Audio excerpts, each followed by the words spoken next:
dengan JD ini, dia memberi cabaran kepada pengurusan sumber manusia. Jadi adanya JD ni, kita dapatlah menentukan seseorang pegawai itu dia punya penempatan mengikut bidang, ya, dan perincian skop kerja.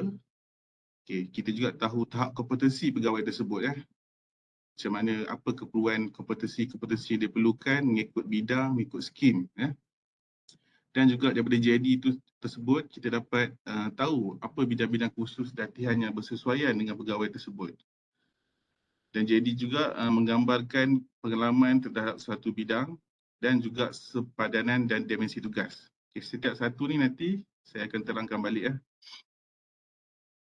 Okay, rasional JD ini diwujudkan, dia ada dua lah, untuk perancangan dan pengurusan sumber manusia dan pembangunan organisasi. Okay, untuk perancangan dan pengurusan sumber manusia, ia lebih pada proses pemilihan, pengambilan dan pelantikan. Jadi JD general, setiap skim perkhidmatan ada JD general, JD am. Dari situ kita dapat buat pemilihan waktu proses shortlist, proses interview dan proses pelantikan. Apa kriteria ataupun apa skop tugas yang diperlukan bagi setiap pegawai yang akan dilantik. Dan kemudian kita tahu juga di mana kita nak tempatkan pengisian, latihan, kompetensi dan pilihan penggantian sekiranya staf itu bertukar atau kenaikan pangkat. So ada staf yang boleh menggantikan ataupun sesuai berada di tempat tersebut. Dan juga untuk saraan dan kemudahan untuk bayaran gaji dan allowance semua. Okay, untuk organisasi pula, dia lebih kepada bila kita nak mohon penjawatan baru, antara dokumen yang diminta oleh pihak Jabatan Perkhidmatan Awam adalah JD General yang kita kena sertakan pada permulaan permohonan penjawatan. Jadi bila kita nak mohon agensi baru, persetujuan semula, pengukuhan jawatan dan audit, itu adalah JD yang dia mintalah untuk disemak dan dilihat. JD juga dapat menentukan nisbah, norma dan model penjawatan dan juga dapat mengukur produktiviti dan petunjuk prestasi yang apa yang kita perlu capai. Kalau tuan-puan perasan, waktu kita menggunakan sistem HRTO untuk mengisi prestasi untuk sasaran kerja tahunan, di atas sasaran kerja tahunan tu ada JD General. Daripada JD General itulah tuan-puan kena bincang dengan ketua jabatan, iaitu pegawai penilaian pertama yang menilai tuan-puan untuk menyiapkan JD dan isi sasaran kerja tahunan itu. Jadi kaitan sasaran kerja tahunan dengan JD itu adalah lebih kurang dan diperlukanlah untuk menyiapkan sasaran kerja tahunan itu. Adanya JD, barulah adanya sasaran kerja tahunan untuk kita capai produktiviti dan petunjuk prestasi. Okay, bila ada JD ni, keberhasilannya apa yang kita jangkakan, kita dapat right skill, right people, right number, right place, right job, right time dan right cost. Ini adalah kenapa JD itu diwujudkan. Untuk kita capai hala tuju perkhidmatan dan apa yang kita penjajaran strategik sumber manusia. Okay, punca kuasa JD ni dia ada punca kuasa lah. Kalau orang persoalkan kenapa kita kena buat JD, ini adalah punca kuasa dia yang dikeluarkan oleh Kerajaan Malaysia, Jabatan Perkhidmatan Awam. Dia adalah Perkeliling Kemajuan Pentadbiran Awam Bilangan 4 tahun 2012. My Portfolio, Panduan Kerja Sektor Awam. Okay, My Portfolio ni menggantikan, kalau ada siapa ini yang staf lama pernah bekerja sebelum ni, menggantikan File Manager. File Manager dah tak digunakan, sekarang kita dah beralih kepada My Portfolio. Dan salah satu komponen dalam My Portfolio ni adalah deskripsi tugas, iaitu job description. Jadi daripada 9 elemen tu, satu elemen tu adalah JD yang kita perlu sediakan. Dan juga dekat sini dinyatakan juga bila kita nak mohon penjawatan baru, Perkeliling Pemberdayaan Malaysia, Kerajaan Malaysia, permohonan penjawatan baru perlu disertakan dengan job description yang lengkap. Jadi bila kita nak mohon penjawatan pun, kita kena buat JD. Jadi dekat situ lah kita mohon, bila ketua jabatan membuat permohonan, hantar kepada saya permohonan penjawatan baru, kena sertakan dengan JD sekali. Barulah kita boleh hantar ke pihak JPA. Okey, komponen-komponen yang ada pada My Portfolio tadi yang daripada Perkeliling Perkhidmatan, Perkeliling Kemajuan Pentadbiran Awam, ini adalah 10 komponen yang ada dan JD adalah di nombor 4, deskripsi tugas. Nanti my portfolio ni pun kita akan buat penerangan juga akan datang bengkel sebab ada setengah tu dah mula buat dan ada yang belum lagi. Jadi dia sebenarnya lebih kurang macam file manager, cuma dia bertambah beberapa elemen baru.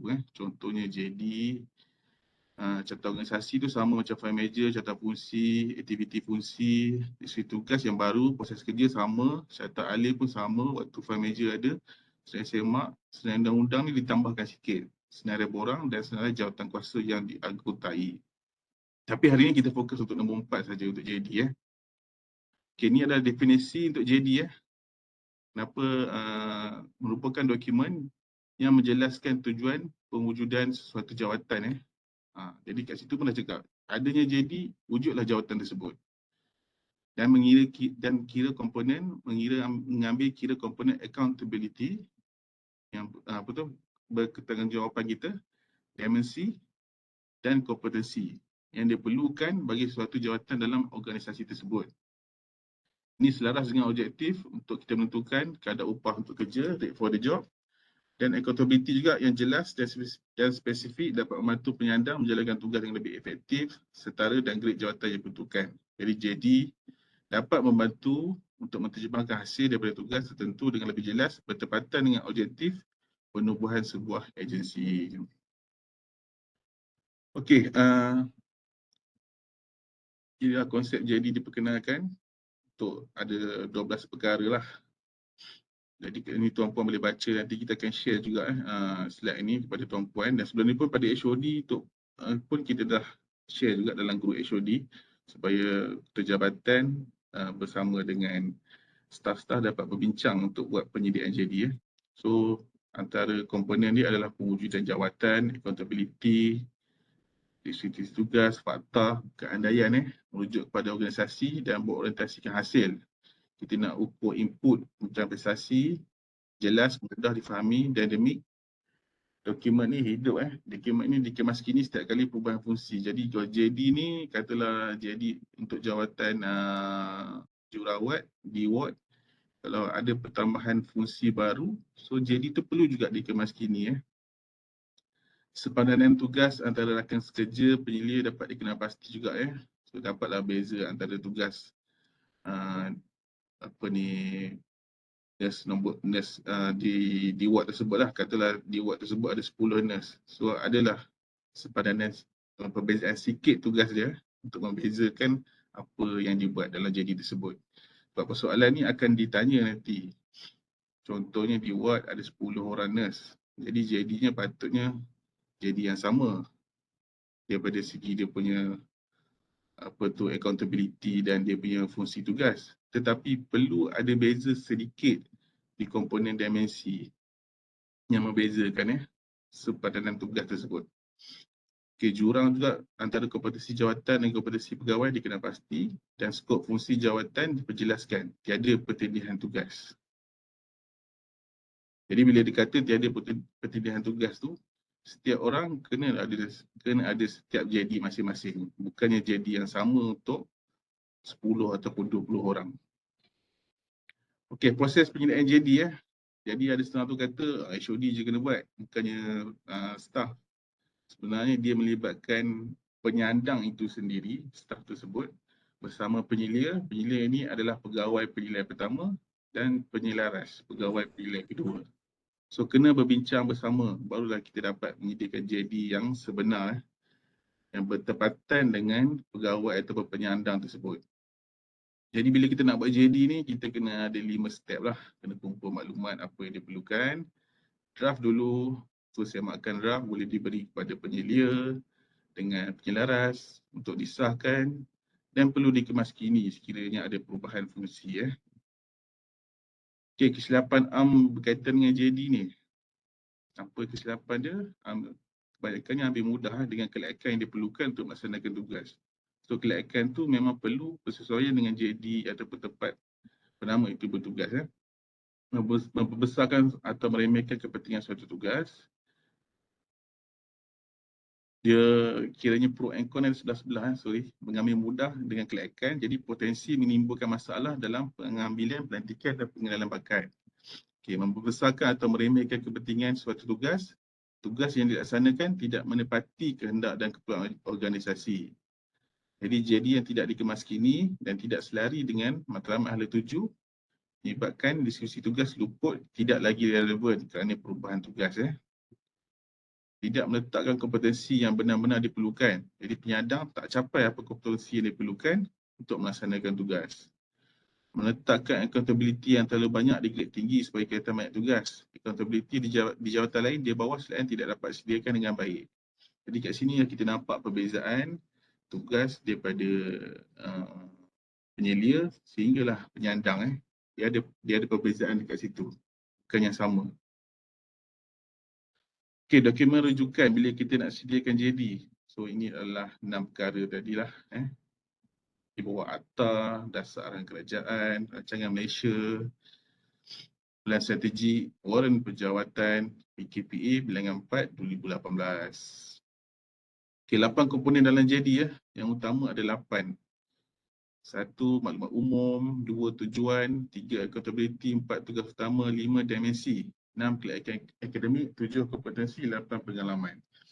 Jadi macam saya cakap tadi lah, macam JD yang sama tu, mesti ada beza sikit dekat dimensi ataupun kompetensi. Okay, ini adalah template JD.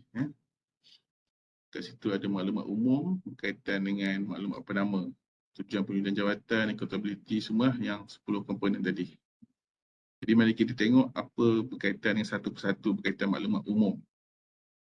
Okay, maklumat umum ni tuan-puan boleh isilah mengikut tuan-puan punya jawatan. So kat sini ada grade jawatan, status jawatan, hierarki bahagian, hierarki cawangan sektor unit. Contoh hierarki bahagian macam saya adalah bahagian pengurusan sumber manusia. Hierarki kedua adalah Jabatan Pentadbiran dan Sumber Manusia Hospital UiTM. Skim perkhidmatan ni, kita tengok balik skim perkhidmatan kita dilantik mengikut skim. Macam kalau jurawat, skim perkhidmatan dia adalah jurawat lah. Apa tuan-puan boleh rujuk balik dekat keliling pelantikan.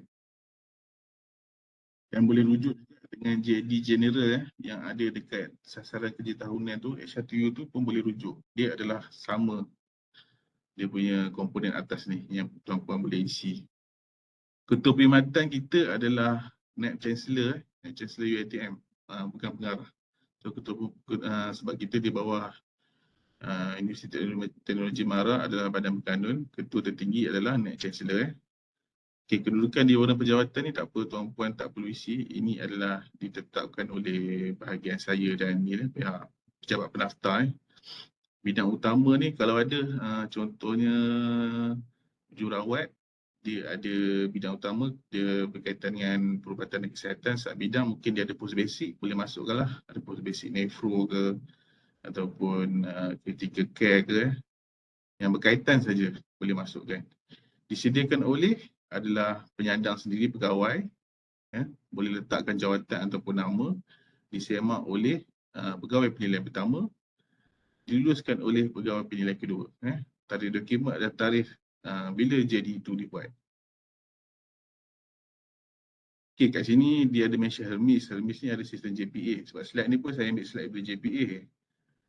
Untuk makluman tuan-puan, pihak UiTM dalam proses untuk sediakan sistem jugalah.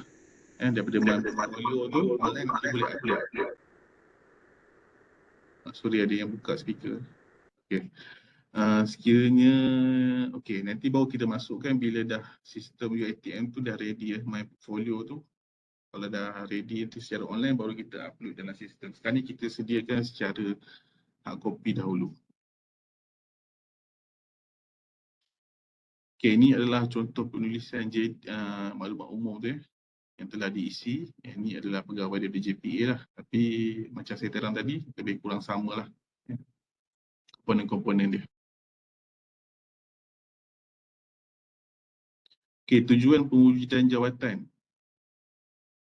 Okay, JD ni dia orang kata apa, kita macam belajar balik bahasa Melayu sebab dia ada kata kerja, objek dan hasil. Jadi kat situ dapat membezakan perbezaan JD tu mengikut jawatan Perwujudan jawatan tu diterangkan keperluan justifikasi suatu jawatan secara umum, satu kenyataan yang merangkumi keseluruhan accountability. Tujuan perwujudan jawatan juga boleh dikenal pasti dengan merujuk kepada carta organisasi dan carta fungsi. Tujuan ini daripada 3 frasa, iaitu kata kerja, nyatakan sesuatu perbuatan ataupun kompleksiti tugas. Objek dia, pada siapa atau apa, fungsi jawatan produk ataupun perkhidmatan, dan hasilnya apa yang kita nak capai. Contohnya adalah begini. Jawatan dia adalah Ketua Penolong Setiausaha Seksyen Sumber Manusia. Kata kerja dia melaksanakan objek dia, hal ehwal pengurusan sumber manusia dan pembangunan organisasi. Hasil dia bagi membolehkan agensi menjalankan fungsi ditetapkan dengan cekap dan berkesan. Jadi kalau kita kat sini, kata kerja dia lebih kurang melaksanakan hal ehwal pengurusan sumber manusia ni ikutlah fungsi masing-masing, jabatan masing-masing, bahagian masing-masing. Macam saya, lebih kurang samalah hal ehwal pengurusan sumber manusia dan pembangunan organisasi. Bagi membolehkan agensi menjalankan fungsi ditetapkan. Jadi agensi ni kita boleh tukar nama kepada hospital UiTM. Jadi inilah kata-kata kerja yang membezakan mengikut perjawatan. Kalau dia adalah seorang ketua jabatan, inilah kata kerja depan yang perlu ada dekat JD dia. Dia adalah merancang, merangka, mentadbir, mengesahkan, meluluskan, biasanya grade 41 ke atas. Peringkat kedua pula dia adalah penyelia ataupun pengurusan pertengahan. Boleh jadi juga grade 41 sebab mungkin dekat jabatan tersebut ada grade 52 atau 48 lebih tinggi. So 41 boleh berada di level sini. Tapi sekiranya dekat jabatan tersebut paling tinggi adalah grade 41, jadi 41 nya berada di sini. Dia tengok jabatan tersebut. So ini adalah bahagian penyelia, dia menyelaras, menyemak, memantau, menilai, meluluskan, melaksanakan, memudah cara, menyediakan. Ini adalah kata kerja dia.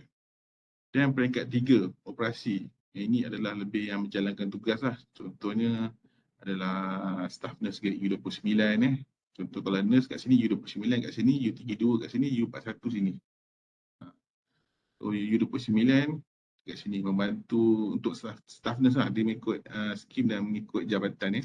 Kalau kat sini, kalau grade N dia lebih pada membantu takbir ataupun kerani. Yang boleh jadi juga untuk grade U yang lain PPK. So dia membantu melaksanakan, menyedia, mengumpul, merekod, menyunting, menyusun, menghantar. So dia lebih kepada operasi. Jadi kat sini lah bila ada JD tu kita nampak lah apa tugas pegawai, apa tugas penyelia atau dan tugas ketua jabatan dekat bahagian jabatan tersebut. So dia mesti ikut daripada carta organisasi jabatan masing-masing kat sini. So kat sini adalah macam kat sini dia paling rendah adalah 41 sebab dia kat atas adalah 48 ataupun 52. So kat sini level operasi ataupun penyelia, sini adalah ketua. Dia berbezalah kata kerja dia. Contoh di jawatan dia adalah penolong setiausaha. Dia melaksanakan tugas sebab dia ada pos lebih atas yang akan menyelia ataupun mentadbir, mengurus. Ini contoh kedua pun lebih kurang sama. Dia main kata kerja, macam ni dia melaksanakan tugas, dia membantu melaksanakan. Objek dia, apa fungsi dia, pengesanan tiket alam, kemudahan, hasil dia, bagi capai sekian-sekian. Okay, tujuan perwujudan jawatan. Ni kalau tengok by dua jawatan berbeza. Okay, melaksanakan, membantu melaksanakan. Objek dia lebih kurang sama. Tapi dia fungsi dia, ni dia menguruskan keseluruhan. Dipecah by 3 unit di bawah. Ini adalah urusan pengesanan tiket. Hasil dia sama. Nak capai dengan cekap dan berkesan. Jadi perbezaan dia dekat kata kerja dan objek. Mengikut jawatan. Ini pun contoh nombor 3 pun lebih kurang ni bahagian kewangan, akaun. Samalah ketua dia menguruskan. Kalau kat bawah, dia punya jawatan bawah membantu menguruskan. Objek dia haiwan kewangan bajet. Ini pun haiwan kewangan bajet. Hasil dia pun sama untuk mencapai perbejaan berhemah mengikut tata cara kewangan yang ditetapkan. Contoh penulisan pun sama juga, kata kerja dia berbeza. Macam ni objek dia sama sebab dia ada satu unit atau jabatan yang sama. Macam tadi dia ada pecah 3 unit bawah kan. So objek dia sama, hasil dia sama, kata kerja je berbeza. Mengikut level jawatan. Okay, seterusnya accountability. Accountability ni dia menyatakan suatu perbuatan, kata kerja dia menyatakan suatu perbuatan dan kompleksitas dan yang menentukan kompleksiti tugas. Objek dia pada siapa, apa, fungsi perkhidmatan dan ada hasil juga. Dia lebih kurang sama.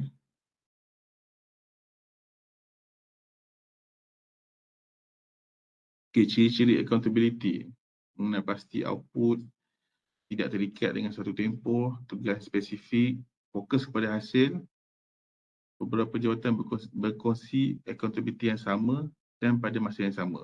Ini yang jawatan-jawatan yang macam saya cakap ya, nurse, staff nurse di satu jabatan yang ramai ataupun unit, MO, driver. Accountability dia tak ada masalah, boleh sama. Tapi dia ada beza nanti dekat dimensi dia. Dan seterusnya nombor 6, dikategorikan mengikut keutamaan fungsi tugas. Okay, ini pun contoh lebih kurang sama, dia ada ketua kat sini, ada 3 unit berbeza. Yang kewangan ni dia satu section yang sama, dia ada 4 unit. Okay, untuk ketua penolong setiausaha. So bawah dia ada 3 unit kan. So dia melaksanakan. Objek dia mengikut unit dia tersebut. Ini pengesahan lantikan, ini penempatan, ini pembangunan organisasi. Hasil dia sama. Ada beza sikit lah mengikut perkhidmatan sebagai pembangunan organisasi. Yang dua ni sama. Jadi itulah cara bezanya kata kerja untuk jadi ni. Accountability tu berdasarkan dia punya fungsi. Okay, tugas utama. Accountability dia menguraikan apa? Tugas utama ni kita terangkan. Menguraikan bagaimana. Accountability ni tepat, tapi tugas utama tu dia menyenaraikan apa yang tepat dekat maklumat yang tepat dekat accountability tersebut. Contoh kita tengok kat bawah ni lah. Pun sama juga, carta organisasi yang sama. Jadi accountability dia yang kat kiri, tugas utama dia kanan. So tugas utama ni dengan arti kata lainnya dia menerangkan satu persatu accountability yang dinyatakan di sebelah kiri tersebut. Contoh dia accountability dia melaksanakan urusan pengesahan lantikan allowance dan kemudahan. Itu dia punya apa tu? Tugas dia kan. Dan bagi membolehkan agensi menjalankan fungsi ditetapkan dengan cekat dan berkesan apa yang nak dihasilkan. Jadi kat sini tugas utama dia kena semak, analisis data, mengadakan sesi rundingan, menyediakan kertas kerja, mensyorkan cadangan untuk penyelia. Ini pun sama juga fungsi dia. Bawah dia ada tiga unit kan. So dia unit yang kedua dia uruskan, dia melaksanakan urusan pendapatan, kenaikan pengangkat dan tata tertib. Apa tugas utama dia? Dia perincikan dekat sini. Dia ada kaitan juga dengan carta alih yang kita sediakan. So dekat situ carta alih tu dapat menerangkan tugas-tugas utama dekat dalam tu. So ada kat sini. So nombor 3 ni pun sama jugalah. Pembangunan organisasi, apa tugas utama dia kat sini juga. Okay, seterusnya dimensi. Okay, tadi macam contoh jurawat dengan nurse atau MO dekat jabatan pediatrik, tugas dia sama. MO ada 10 orang katalah di pediatric department. Dia punya accountability tugas utama dia sama. Dimensi dia apa perbezaan dia sikit. Kena ada. Okay, dimensi ni dia adalah parameter skala bilangan skop fungsi tugas kepada jawatan yang berkenaan sahaja. Dia nyatakan situ kepada jawatan yang berkenaan sahaja. Skala penentuan di bawah silaan jawatan. Jadi dia berdasarkan KPI dan SKT. So dimensi dia kat sini lah, dia punya KPI dia apa, SKT dia apa. Contoh kat sini dia bagi contoh usahawan. So 10 daripada usahawan bebas daripada bantuan dana kerajaan, membantu satu usahawan yang dia perlu capai. Dia dapat kita tengok yang secara di bawah di mengikut jawatan yang sama juga atas tadi, penuh setiausaha, sumber manusia. So MNC dia kat bawah ni, dia menyedia 320 pejawatan, pengisian 300 pegawai, segi perkhidmatan 10. Dan dia juga handle kes tertentu 30 kes.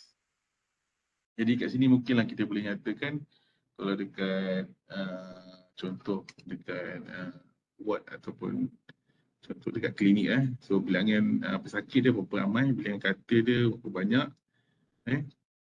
dan mungkin dia ada nyatakan jururawat tertentu fokus untuk katil sekian-sekian ataupun dia mengikut ataupun peralatan so ada orang ni handle peralatan tertentu khas yang dia ada kepakaran sikit kat situ. Jadi cubalah cari dekat dimensi tu perbezaan dia sikit. Okay, seterusnya kelayakan akademik. Ni adalah kita ikut daripada pilihan lah pelantikan suatu jawatan diwujudkan mesti ada berdasarkan kelayakan akademik. Tuan Puan mohon tu kan, kat iklan pejawatan tu ada kelayakan akademik tu. So itulah dia punya syarat. Contoh kalau untuk seksyen ketua jawatan penuh setiausaha ni, kelayakan akademik dia kena ada degree sarjana muda ujian yang diiktiraf keutamaan adalah dalam bidang pengurusan sumber manusia ada satu kelebihan. Jadi kalau kat sini jururawat pun sama diploma dalam bidang kejururawatan yang diiktiraf. Dan mungkin dekat dia punya dia adalah nurse, ada di nefrologi, di apa ni unit dialisis, dia ada post basic berkaitan dengan nefro kan. So kat sini dinyatakanlah ada tambahan post basic bidang nefrologi. Itu contoh Okay, kompetensi ni setiap pejawatan tu dia ada apa dia punya kata apa kemahiran ataupun kriteria yang diperlukan oleh pegawai untuk menyandang kat situ, terutamanya jawatan-jawatan yang bermula daripada level penyelia ke atas lah. So, kalau yang operasi tu dia general je. Contoh grade 29 ke atas ataupun MO. Apa kemahiran diperlukan untuk jadi. Dia kompetensi ni dapat train kita lah untuk jadi pemimpin ataupun untuk suatu jawatan yang lebih tinggi lah sebenarnya. Kalau kita interview pun nanti kenaikan pangkat, antara kalau tuan puan pernah hadirilah temukan kenaikan pangkat sebelum ni, sekarang ni interview berdasarkan kompetensi base.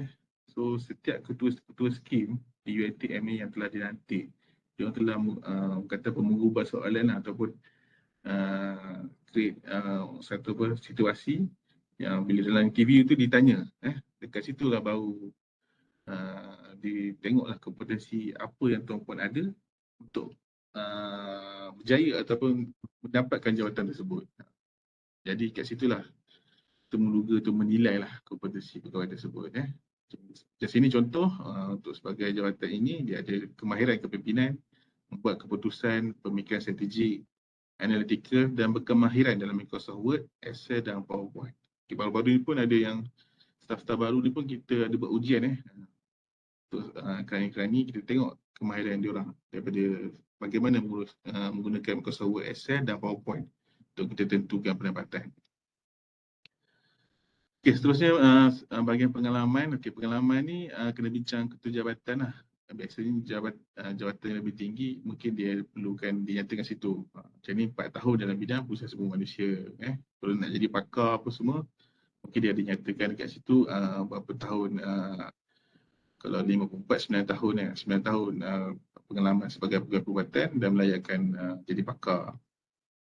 So pengalaman ni ikut skill masing-masing bincang dengan pegawai pilihan pertama. Okay, ni contoh jadi yang dah siap yang saya dah terangkan tadi satu persatu. Tujuan pewujudan maklumat umum, tujuan pewujudan jawatan, accountability, tugas utama, dimensi, kelayakan akademik, kompetensi dan pengalaman. Itulah komponen-komponen yang ada dalam JD yang perlu tuan-puan sediakan. Okey, soalan lazim FAQ. Ini soalan lazim yang sering ditanya-tanya, kita go through lah satu persatu. Adakah JD perlu dipinda sekiranya penyandang bertukar? Okey, kalau katalah saya bertukar ke bahagian ataupun jabatan lain, JD saya tu saya tinggal sebab yang menggantikan tempat saya akan menggunakan JD tersebut. So tidak perlu pindah. Kumpulan grade dan jawatan apakah yang sesuai mempunyai JD?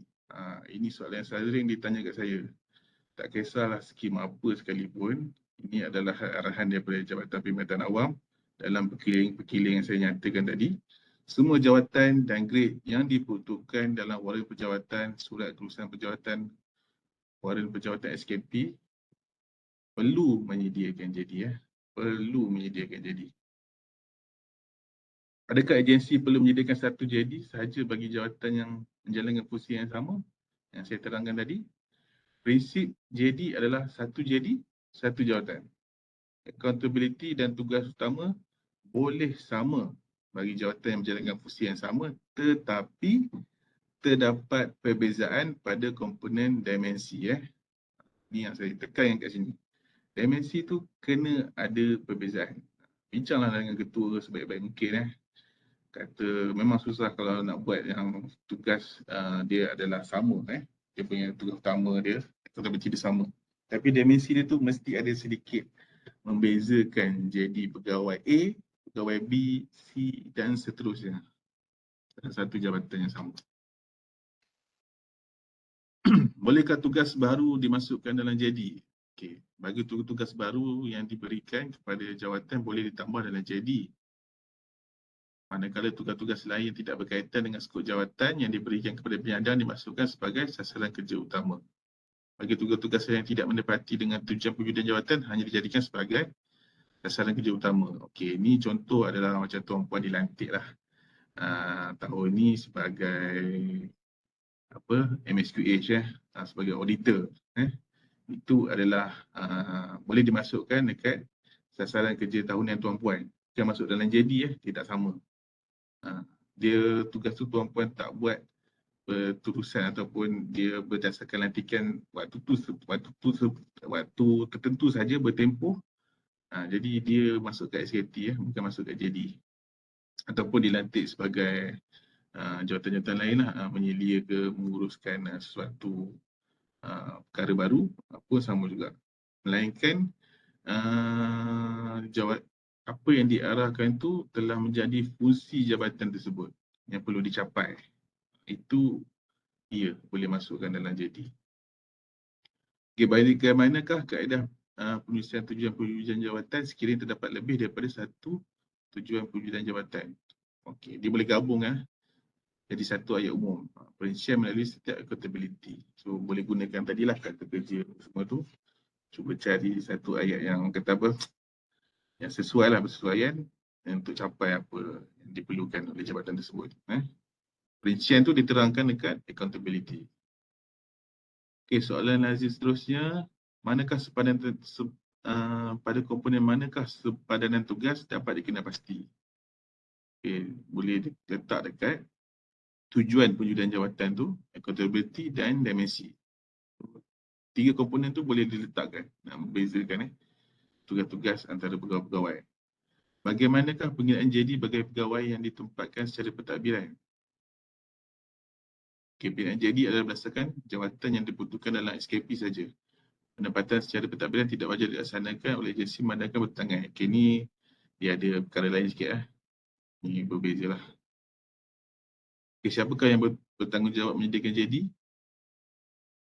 Ketua jabatan bertanggungjawab memastikan penggunaan JD bagi pegawai setiap jawatan baru dan sedia ada. Jadi ketua jabatan kena main peranan lah bersama-sama dengan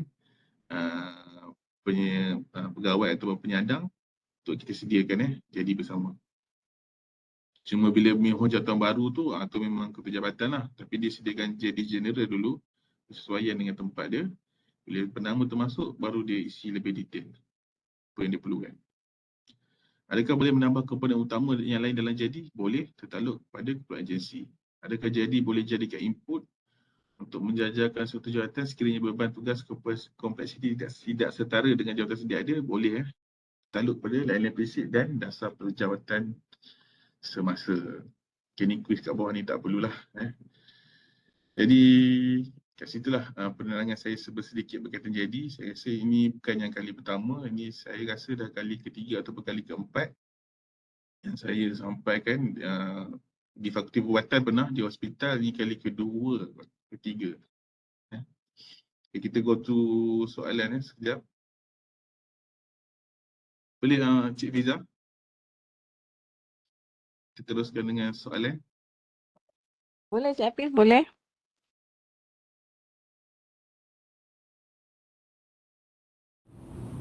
Assalamualaikum. Salam. Saya Dr. Liana daripada Jabatan Radiologi. Okay. Sorry, saya tak berapa mungkin Encik Anwar dah beritahu tadi, tapi ada yang saya tak berapa faham, yang part yang katakanlah dalam radiologi ada pakar contoh 10 orang, so dia punya description tu sepatutnya sama je lah kan, tapi kata tadi dimensi tu kena ubah sikit-sikit, yang tu kena lain-lain ke antara MO, antara specialist macam tu, antara satu specialist dengan specialist yang lain? Ya, kena ada sedikit berbeza dekat dimensi. Mungkin dimensi tu macam bidang macam jabatan doktor, jabatan radiologi. Doktor pun ada bidang sub kepakaran masing-masing kan. Ya. Itu boleh jadikan komponen perbezaan lah dekat dimensi tersebut. Tapi kalau macam untuk general, macam let's say ada yang beberapa orang yang tidak buat sub kepakaran dan cover bahagian general, jadi dia selalunya lebih kurang je lah kan. Tapi adakah yang itu perlukan berbeza juga ke macam mana? Ya, dekat MNC tu kena ada perbezaan sikit. Mungkin boleh bezakan dia menyelia mesin-mesin tertentu, peralatan tertentu, ataupun dia menyelia perkara-perkara lain. Kalau boleh kena cari jugalah dia kalau ikutkan waktu taklimat BKJD yang saya pergi itu dengan Cik Riza di JPA, soalan ni banyak dibangkitkan oleh pihak-pihak UA lain lah dengan staf pengajar lain. Dia soalkan macam driver kan, driver dia bawa kenderaan yang sama kan. Jadi dia kata kena ada bezakan sikit. Mungkin daripada segi jadual bertugas pun boleh juga. Dia shift 1 ke, shift 2 ke, shift 3 ke. Ataupun try cari lah, kena bincang kata jabatan. Bezakan juga dekat Baik. dia. Terima kasih. Sebab saya tak berada kat jabatan doktor kan, saya pun tak boleh nak terangkan anak apa tu, carilah apa dimensi yang berbeza tu kan. Maksudnya kena ada perbezaan lah sikit. Kena ada, betul, kena ada. Okay. Assalamualaikum. Assalamualaikum. Okey, saya Dr. Azizah daripada Jabatan Pediatrik. Soalan saya sebenarnya lebih kurang sama, cuma nak dapatkan penjelasan lagi. Okey, contohnya macam you kata kena cari juga dimensi yang sama, but at the same time you said kalau ada sebarang tugas yang macam dalam bentuk appointment, benda tu bukan JD, dia masuk sasaran apa SKT, something like that. Kalau macam syarat dekat my portfolio, dekat apa, my ATP lah kan. Okey, contoh kalau macam MO kan, sebab kalau my maybe at specialist level kita ada sedikit lah kerja-kerja yang berbeza antara satu specialist dengan specialist. Maybe some person ada yang menyelia MO, ada yang tugas-tugas tertentu. Tapi kalau MO level, dia orang memang kerja dia orang memang sama. We do not assign them any specific task except kalau yang dalam bentuk contoh, adakah ini dianggap dimensi yang berbeza? Contoh, ada seorang in charge bahagian CME, ada seorang in charge bahagian roster. Is that considered as dimension? Itu dia sebenarnya tu dia masuk pada, sebab dia kerja tu dia akan bertempoh kan. Maknanya mungkin tahun depan orang lain pula yang uruskan kan. Ya, dia bertempoh. Sebab kalau MO kan, kalau medical officer, hakikatnya kerja dia memang sama. Dia punya, kita tak boleh kata you in charge ward sini. Tak, sebab dia akan rotate daripada ward, dia pergi niku, klinik, and then on call pun memang dia orang kena buat on call yang sama. So nak kata dimensi tu, I just couldn't think. What do you mean by dimension? Kalau specialist maybe lah kita boleh, adalah kita bagi macam task a little bit different. Hmm. Tapi at MO level it's very hard Hmm. to find the dimension. But at the same time you said kalau ada specific task tu bukan pula kan, because yes kita tukar-tukar. Hmm. Mungkin daripada segi penjadualan kerja dia tersebut, dia ada buat 3 shift rotation ke? Mungkin kata Tak ada. Kalau MO tak ada shift. MO they just working hours and then on call. On call pun ikut roster. So there's no difference in terms of dimension per se. Tapi itulah saya pun susah nak cakap juga doktor, tapi kalau ikut daripada apa yang diterangkan oleh pihak JPA dengan tu, dia kata kena ada juga sedikit lah perbezaan tersebut. Sedikit-sedikit tu mana nak cara tu. I think kita ada bagi guide sebab kalau tak kita orang pun blur kan nak buat macam mana. Kalau diorang ada tak macam terlibat, diorang kan terlibat dengan teaching juga kan sedikit kan, ataupun website ke apa? Tak clinical, kalau clinical MO they're not involved in Ada. teaching. They are only service. Service. So dia jaga ward, tengok patient, do on call. The general description tugas memang sama. Kita tak ada beza-beza. Except maybe as I said additional task lah. But as you said additional task tu bukan. Cuma kalau additional task tu kalau dia memang dia jadi ataupun pegawai tu spesifik memang uruskan dalam tempoh masa jangka yang panjang, bolehlah letak. Tak lah sebab biasa macam buat roster kan. Mungkin kali ni orang ni buat tapi lepas tahun orang lain lah. Contohlah kan. Memanglah ada task-task tertentu tapi it's not dedicated to that officer.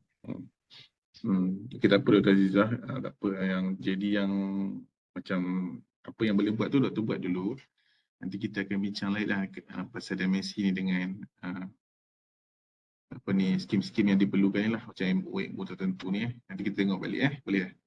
Okay. Okay. Dimensi ni memang susah nak jawab soalan dia. Tak bezakan Okay, soalan lain? Cik Hafiz, untuk yang saya nampak daripada Encik Nazri ni, daripada Jabatan Rehab, dia ada banyak sub-unit. So, bidang utama dia adalah pemulihan perubatan. Jadi, sub-bidang dia adalah unit masing-masing, contohnya fisioterapi, terapi cara kerja dan lain-lain. Mungkin ni untuk pengesahan kot, betul lah macam tu Dia betul. Dia bezakan dekat dia punya accountability tu kan, mengikut fungsi dia. Cik Nazri tanya dia. Ya, saya just nak dapatkan confirmation je. So Betul. kita buat sub unit sub kepakaran tu sub bidang tu mengikut kita punya unit lah kan. Betul. Macam lah kalau ada 4 lah kan. Okay, soalan lain?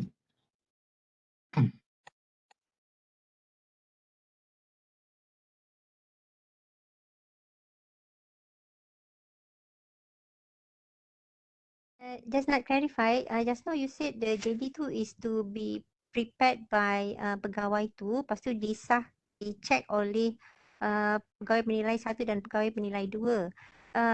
And then sign, lepas tu submit to HR ya?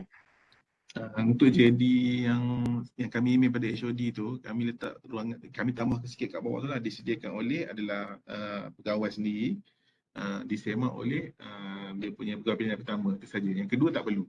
Hanya penyedia dengan pegawai penilai pertama saja. Okay. Lepas tu, selepas disediakan tu, perlu ke kami maybe tunjuk dulu kat HR sebab you said you have JD ni ada dia punya words nak pakai, cara penyediaan. Do you need to check first to make sure yang kita orang prepare tu appropriate? Ataupun check by HOD is sufficient? Patutnya check by HOD saja. Itulah mencukupi. Sebab tapi bila kami dah terima nanti, kami akan tengok juga lagi sekali. Kalau ada apa-apa JD tu memang betul-betul tak ikut format ataupun memang salah totally, memang kami minta betulkan lah. Nak cek satu persatu pun ramai juga betul. cukup sekadar pegawai penilaian pertama lah untuk semak JD tersebut. Okey. Bagi Jabatan Rehab, JD diluluskan oleh pilih 2 HOD atau ketua skim perkhidmatan. Dia ikut macam saya cakap tadi, pegawai pilihan pertama. Siapa pegawai pilihan pertama penyandang tersebut, pegawai tersebut. Itu adalah dia punya yang menyemak lah.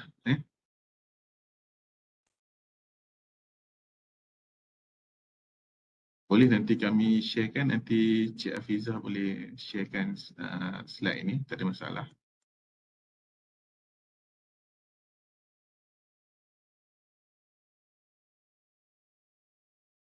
Okay, ada apa soalan lagi ke?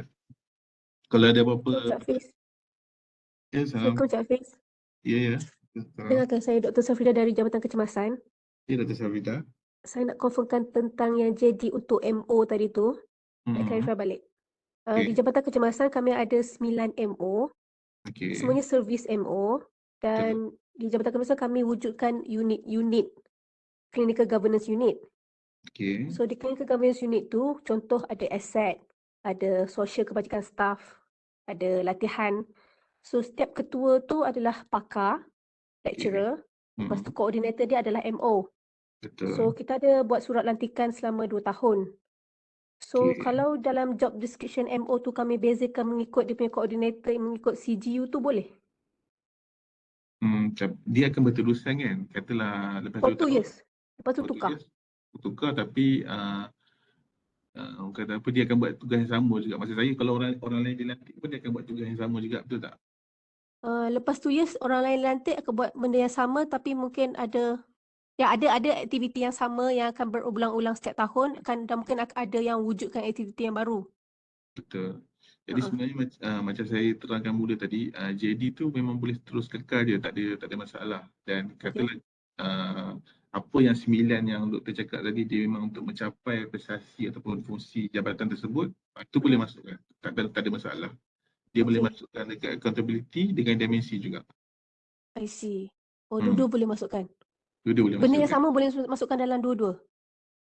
Accountability atas sebab dia nak menerangkan fungsi tugas kat tepi tu kan. Katalah dia adalah koordinator latihan jabatan tersebut. Fungsi itu diterangkan lah dekat dimensi tu. Mungkin dia boleh nyatakan berapa ramai staf latihan yang dia perlu selia kat bawah tu, kat dimensi dia. Okay. Alright. Boleh Untuk tak ahli. ada masalah yang tu.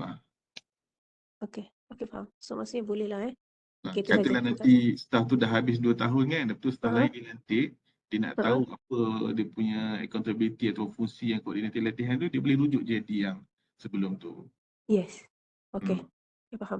So maksud nanti kalau dalam tu kena berarti saya faham. Berarti benda ni JD ni akan stay bila-bila, cuma orang dalam tu untuk MO yang khusus tertentu tu je lah kan. Tapi bila tukar orang lain, benda ni tak tukar lah. JD tu tak payah tukar lah kan. Orang dia je yang bertukar. Dia hanya rename JD tu nama siapa pula yang orang Yes. yang pula. Okay. Okay, faham. Okay. Terima kasih Cik Hafiz. Sama. Okay, yang tu pun mungkin Dr. Aziza boleh fikirkan jugalah macam Dr. Safrida cakap tadi tu. Mungkin boleh bezakan dekat situ. Good idea juga. Nak membezakan 9 ataupun 10 MO tersebut. Ada apa soalan lagi ke? Cuma macam kami kalau di PITS tak adalah macam unit yang Dr. Safrida mention tu. As I said, if they are different maybe from the task that yang saya mention tadi lah, maybe ada one person in charge of roster, ada one person in charge of CME, those kind of thing. Whether that can be put under dimension or not.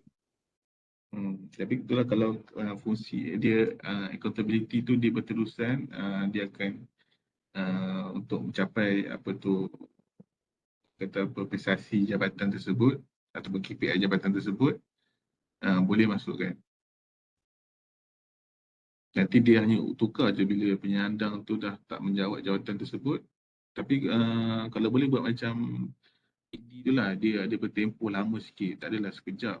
Contohlah dia buat dia sebagai koordinator latihan jabatan PITS tu bagilah at least setahun. Biasa taklah sekejap sangat. Biasa kalau dia orang in charge tu maybe setahun boleh jadi setahun lah.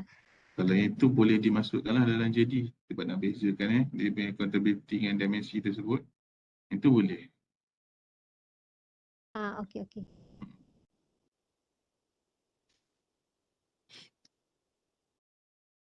Okey, ada soalan lain ke? Ada lagi 5 minit. Kalau siapa-siapa nak PM saya tepi nanti pun boleh juga nak tanya, kemudian pun insyaAllah saya cuba bantulah. Boleh WhatsApp saya ataupun boleh email ataupun boleh jumpa di arah 10 bahagian pengurusan sumber manusia.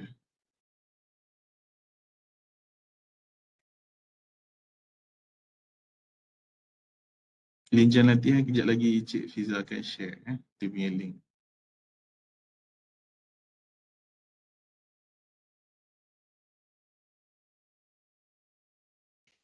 Okay, kalau tak ada apa-apa soalan, saya rasa setakat ini saja insyaAllah. Di lain masa nanti kita akan buat lagi lah sesi ini. Saya nak ingatkan juga kita dalam ke arah untuk audit MSQH nanti pada tahun hadapan. Jadi keperluan daripada arahan daripada pihak pengurusan meminta setiap staf, setiap jabatan menghantar JD kepada bahagian saya untuk saya kumpulkan. Kat JD tersebut template JD yang sama, cuma kat bawah tu kita tambah ruangan untuk disediakan sign dan chalk dan disemak oleh pegawai penilaian pertama. Baik, itu adalah keperluan MSPH kena tambah ruangan untuk penerimaan ataupun disemak oleh JD tersebut oleh penyelia. Boleh scan dan email pada drive yang kami sediakan dan dokumen asal simpan di jabatan masing-masing untuk tujuan audit nanti. Encik Hafiz, sorry, saya nak tanya sikit satu soalan tentang kalau most of the specialist kan pensyarah perubatan. So Betul. kalau pensyarah perubatan tu kita punya JD tu kita ikut kategori kita lah, DU berapa kan. Betul. Tapi description pensyarah perubatan tu memang sama je rasanya sebagai pensyarah perubatan. So dari segi JD tu macam mana tu? Kita masukkan macam yang you share itu tugas sebagai pensyarah perubatan, tapi kita masukkan clinical kita punya task, is it? Betul, sebab dia kan dia ikut by track tu kan. Jadi untuk pensyarah perubatan dia ada track yang clinical tu, track dia panggil track Yalah, different tracks. Itu kan. So Dr. masukkan, boleh ambil yang saya share tu, komponen-komponen tu boleh tambah kat situ. Cuma clinical tu boleh terangkan, perincikan lebih jelas lah kan. Bidang-bidang doktor, bidang sebagai PACE ataupun ada sub kan yang boleh tambah lagi dalam tu. Okay, tapi antara dimension tu, katalah among if some of us are just general pediatrician for example, dimension tu memang walaupun is JD pensyarah perubatan, masih dimension tu nak lain juga. Dia sebab JD tu nanti doktor boleh guna untuk medik dan untuk hospital, dia boleh guna sama. Sebab sebagai seorang pensyarah perubatan bidang pediatrik, dia kena buat teaching dan clinical. So dalam satu JD tu boleh bagi pada saya hospital dan boleh juga bagi pada pihak fakulti perubatan untuk guna sama. Satu JD je, tak perlu dua JD. Ya, maksud saya you kata dimensi setiap staff tu kalau kat hospital kena berbeza, tapi yang under pensyarah perubatan ni dimension dia pun kena beza jugalah. Kena juga kalau dia dimension dia ada bilangan pesakit kan, bilangan jadual dia, tugas dia. Kalau ada beza pun saya rasa bidang sub kepakaran dia lah. Beza. Kalau tak ada sub? Kalau tak ada sub mungkin berbalik boleh tengok kalau dia ada pegang jawatan tertentu. Dia uruskan apa tugas-tugas yang lain daripada pensyarah perubatan yang lain. Okey. Itu memang kena cari sikit betul. Okey, terima kasih. Itu saja. Saya rasa Cik Fiza dah jam 10. Mungkin boleh ni. Saya serahkan kepada Cik Nafizah untuk seterusnya. Okey, terima kasih banyak Cik Hafiz di atas taklimat yang diberikan. Nampaknya program kita telah sampai ke penghujungnya.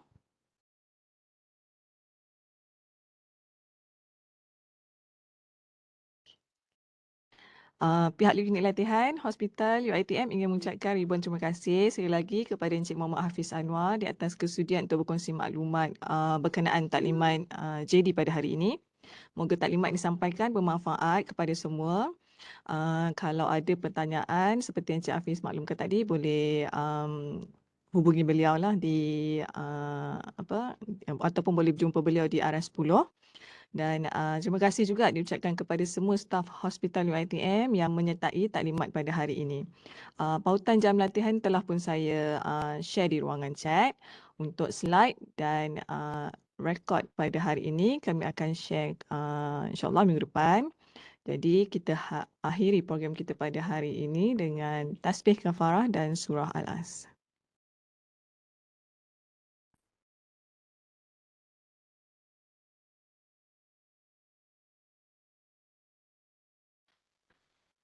Sedikit maklumat untuk berkenaan hari Isnin minggu depan, kita akan adakan juga webinar tapi hybrid juga di Audi 2 dan juga secara online pun ada, kita buat hybrid berkenaan taklimat e-camps dan e-aduan yang akan disampaikan oleh pihak TRI kita. Jadi dijemput kepada semua staf hospital juga untuk menyertai taklimat tersebut. Jemputan telah pun dikeluarkan melalui email dan dikongsikan juga dalam Telegram. Itu saja untuk maklumat berkenaan program minggu depan. Okey, terima kasih Cik Hafiz. Terima kasih kepada semua yang menyertai Friday hari ini. Assalamualaikum.